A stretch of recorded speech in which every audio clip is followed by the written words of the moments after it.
There's different types of lenders. There is A, B, private lending. Let's talk about that because we always assume that the bank's going to loan or just the credit union. So what are some of our other options? Outside of the big banks and some of the monoline lenders and the local credit unions, you have to fit pretty nice and tight within their box, which most people do, not a problem. But maybe there's some challenges that the client had in the last year or two. Maybe they went through a separation. Maybe they were off work for a long period of time due to health reasons. They got behind in some of their bills. And so they don't fit the traditional AAA financing world.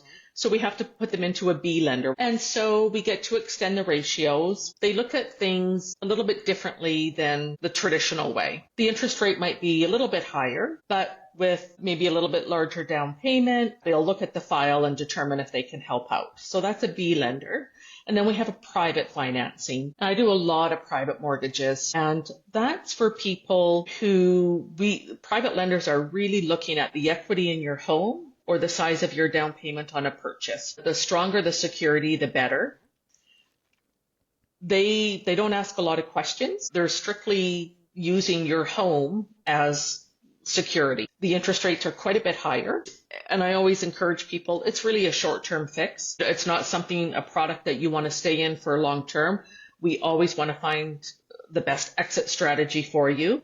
And a lot of the times it could be someone wants to buy this place so bad and they're going to get an inheritance. And I've seen a copy of the will and go, yeah, we're comfortable with this. And so we have to get them a private mortgage for 6 months or so. So there's a variety of reasons. The biggest one with using a private mortgage is to pay out Canada Revenue Agency. If anyone owes CRA money, the big banks don't, if it's over $2,000, they won't allow you to pay out CRA to take equity out. So then we go to a private lender. And so we have really creative ways with private lending, but it is higher interest rates and fees are applied.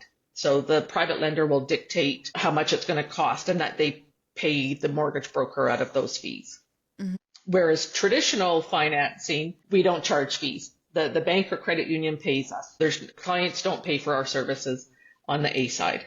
So basically you want to go with a AAA bank, you want to make it really streamlined, very easy, but if you can't, there are other options. Short term, you can get private lending, and then you can move into the AAA, reduce your interest rate and pay less fees and so forth. So that's awesome that there are options for people, again, to still get into their home and find creative approaches to do that. It might be a two-step process,